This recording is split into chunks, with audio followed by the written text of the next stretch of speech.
Hello, and thanks for clicking on this next pre-narculus production.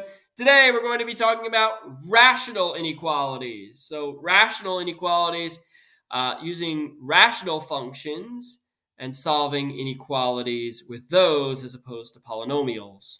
All right, so this is very similar to polynomial inequalities. Let's get started and see what happens. So, let's talk about, again, we're back here looking at a graph of a rational function, and we want to figure out, let's say, where f of x is equal to 0. So let's take a look. That's where it's 0, just that one place there. Okay, so that's at -1. X equals -1. All right. Now, I also want to know where f of x is greater than 0. So we've already discussed f of x where y is bigger than 0. That means it has to be above the x-axis. It's got to be above that x-axis. So that's there. And then this whole thing, it's above the x-axis. Okay. All right, so we have from -infinity to -1, and then this whole branch. Now, this branch obviously has an asymptote here, right? It's not drawn in, but we can draw it in. There's an asymptote there. So it looks like everything from 2 from 2 over to infinity. So from 2 to infinity. I can't count 2. It's an asymptote, right? But certainly on that other side of the asymptote, it's definitely positive. It's definitely above the x-axis. And where's it below the x-axis? Just down here. And that would be from -1 over to 2. So what I need you to notice is the following. When we worked with polynomials are continuous functions. They're smooth. Okay? Can't lift up your pencil. They don't have asymptotes in them, right? The graph would change over from negative to positive at the zeros. There they are. Okay? So the graph would change from being above the x-axis to below the x-axis right at those zeros. All right? So now, when I'm dealing with a rational function, there's another place where the function can change over from negative to positive. It's across an asymptote. So if you look across this asymptote, just to the left of the asymptote, the graph is underneath the x-axis. It's negative. But then all of a sudden on the right-hand side of it, it's positive. So when we do our analysis, it's not good enough anymore to just find the zeros. We also need to determine the domain, or where this function is undefined. Okay, where these functions are undefined. Because the graph can change over from being above the x-axis to below the x-axis at an asymptote. So that's the real wrinkle here. That's the extra step or the extra piece. Okay, to solve a rational inequality, first thing you're going to do is put the inequality in standard form, just like you did for polynomials. You are going to factor or combine the fractions to find the zeros or undefined values. Okay, 0 or undefined values. These are now your cut points. So it's not just the zeros, it's also where the graph is undefined. All right, and you will have to combine fractions here as well. Use your cut points to divide the number line into intervals. And steps 3, 4, and 5 are all the same as they are for a polynomial inequality. Pick a test point in each interval, substitute it into the function, to determine whether the function is a positive or negative value at the test point, determine which intervals satisfy the inequality. Okay, so here we go. Let's start with one where we have x squared minus 4 over x squared minus 10x plus 25. I want to solve this. Okay, the first thing I want to do is find the zeros. To find the zeros, you're going to set the numerator equal to 0. So let's factor it. X minus 2 times x plus 2 equals 0. So we get x equals 2, x equals -2. These are my two zeros. Now, I also have to consider where the graph is undefined. The graph is undefined. We know this because we've done it a million times, where the denominator is equal to 0. So I can factor this. It's 1 a.m. They got to multiply to be 25 and add up to -10. -5 and -5. So that's x minus 5 squared. So then x would equal 5. It's undefined. at x equals 5. And I'd label them as being zeros and undefined because that's actually going to be important in a minute. All right, so now number line time. We have three numbers that go on our number line. The two zeros, one at -2, one at 2, and the undefined point at x equals 5. So this knocks our number line into 4 different intervals. Got our negative infinity, got our positive infinity. Now let's take a look at the open and closed circles because this is also could be slightly different. So this has to be greater than or equal to. So when it's allowed to be equal to 0, well, 2 and -2, that's where the zeros are. So they both get closed circles. Okay, because those are the zeros and it's allowed to be 0. It says it's allowed to be equal to. But 5, the graph is undefined. If the graph or the equation is undefined at 5, then it's going to get an open circle. Anytime the graph is undefined, it'll get an open circle. It can never count undefined values. All right, so we have a factored equation. Oh, let's pick out some test points here. So between negative infinity and -2, we'll try -3. -2 to 2, 0. 2 to 5, we'll pick 3. 5 to infinity, we'll pick 6, just to pick something. Let's test it in our factored form. So x minus 2 over times x plus 2 over x minus 5 squared. That's what our function looks like. That's what we want to test. We want to test -3. Okay, now, first things first, the x minus 5 squared. Take this number, whatever you plug into it, and then square it. The answer is going to be a positive no matter what. So I'm going to put a positive down there. I know this answer is a positive. I don't have to waste my time doing any of the calculations with any of these test points. It's all about the numerator. So -3 minus 2, that's a negative. -3 plus 2, that's a negative. It's divided by a positive. Negative times a negative is a positive. Positive divided by a positive is a positive number. This is positive. At x equals 0, -0 minus 2 is a negative. 0 plus 2 is a positive. And the denominator has to be a positive. We figured that out earlier. Negative times a positive is a negative. Over a positive is a negative. This is negative here. At x equals 2. Or no, I'm sorry, x equals 3. 2 is 0. 3 is the test point. At 3, 3 minus 2, that's a positive. 3 plus 2, that's a positive. It's positive on the bottom. Positive times a positive is positive. Over positive, that's a positive. And then at x equals 6, 6 minus 2, that's positive. 6 plus 2, that's positive. And then it's positive on the bottom. So we get another positive result there.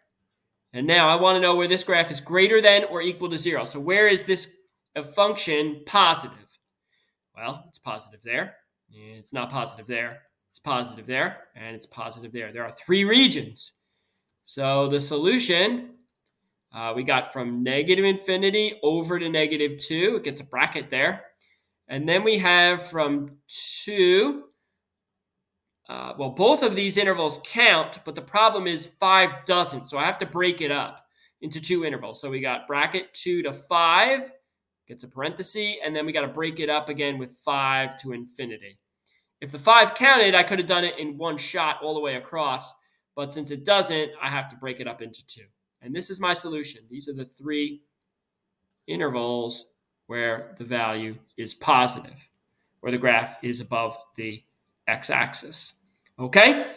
All right. So very similar to the other ones. Okay, let's try 4 over x plus 5 is less than -1. So the first thing I'm going to do is add 1.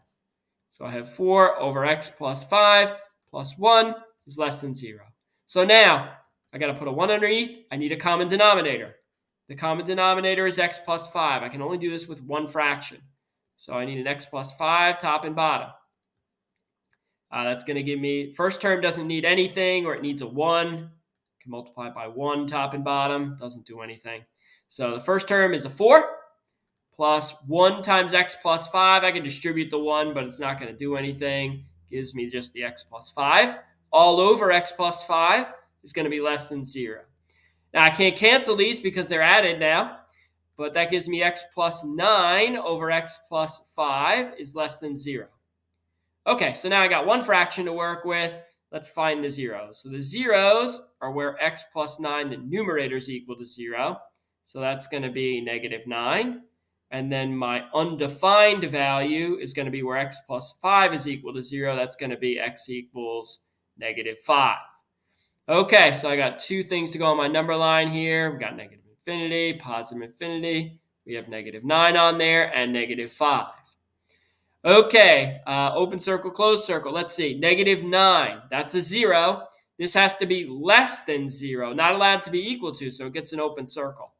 Undefined, well, I don't even care because it can't be undefined, so that gets an open circle. So I'm going to test some numbers. Let's test negative 10. Between negative 9 and negative 5, we'll pick negative 6. And then negative 5 and infinity, I'll pick 0. I'm going to test in x plus 9 over x plus 5. That's where I'm going to test it. Let's test negative 10. Negative 10 plus 9, that's a negative. Negative 10 plus 5, that's a negative. Negative divided by negative is a positive. This interval is positive. At negative 6, negative 6 plus 9 is a positive. Negative 6 plus 5 is a negative. Positive divided by a negative is a negative. And then 0. 0 plus 9 is positive. 0 plus 5 is positive. Positive divided by positive is a positive. Okay, I want to know where this fraction, x plus 9 over x plus 5, is less than 0. It has to be negative. So, nope, not there. There, it's negative. Nope, not there. So my solution is just the one interval, open circle here. So we have negative 9 in parentheses to negative 5, also in parentheses with an open circle. That's the correct answer. Okay, and finally, one more. Here's one with multiple fractions. So the first thing I'm going to do is move my 3x plus over x plus 2 over to the other side. So we have 5 over x minus 6 minus 3 over x plus 2 has to be less than or equal to 0. Okay, now I need a common denominator. A common denominator is going to be x minus 6 times x plus 2. So the first term needs an x plus 2 to make the common denominator. And my second term needs an x minus 6. There we go. Okay, so we got 5 times x plus 2 minus 3 times x minus 6. Has to be less than or equal to 0. We'll distribute across the top and then combine stuff. Minus 6, x plus 2 is on the bottom still. I don't want to multiply this out because I'm going to have to solve it for 0 in just a minute. So 5x plus 10 minus 3x plus 18, less than or equal to 0. That gives me, let's see, 7x plus 28 over x minus 6, x plus 2. That's a minus, less than or equal to 0. And now let's figure out my zeros. That's where we're going to be 7x plus 28 is 0. The numerator has to be 0. So 7x has to be negative 28. X has to be negative 4. So that's a 0. And then it's going to be undefined when the denominator is equal to 0. So that's going to be x equals 6 and x equals negative 2. Okay. All right. So we got 3 points to work with. 2 of them undefined, 1, 0. Here we go. Let's draw my number line. One more time. Negative infinity, positive infinity. We're working with negative 4. We're working with negative 2. And we're working with 6. Let's see. This is allowed to be equal to 0. It says it can be equal to 0. So there is a 0 at negative 4. That will count. Gets a closed circle. But the 2 undefined values get open circles. It can't count there. We're going to test negative 5 between negative infinity and negative 4. Negative 3 there. A 0 there. And we'll try 7 there. Okay. We're going to test it in... I guess we'll test it in this here. We could factor out the 7 as a GCF. I don't know how much easier that makes our lives. The numbers that we're multiplying here are not very big. So I think we'll just leave it like this. And we'll test that. Okay, so we're going to test x equals negative 5. So negative 5 times 7 is negative 35 plus 28. That's a negative. Negative 5, negative 6, that's negative 11. Negative 5 and negative 2, it's also a negative. On the bottom, negative times a negative is a positive. Negative divided by a positive is a negative result. This is negative here. Negative 3. 7 times negative 3 is negative 21 plus 28. That's a positive. Negative 3 minus 6, that's a negative. Negative 3 plus 2, also a negative. Positive. Negative times a negative is a positive. That's a positive result. Let's try 0. 0 times 7 is 0, plus 28, that's a positive. 0 minus 6 is a negative. 0 plus 2 is a positive. Positive over a negative is a negative. And then x equals 7. 7 times 7, 49 plus 28, that's going to be a positive. 7 minus 6, that's a positive. 7 plus 2, that's a positive. They're all positive. The result is positive. I need to know where this is less than 0, where it's negative. It's negative there, not there. Negative there, not there. So my solution is going to be negative infinity to negative 4 with a bracket in the union with parenthesis negative 2 to 6 parenthesis. Here's the correct answer. Okay? And that's all there is to it. And as always, thanks for clicking.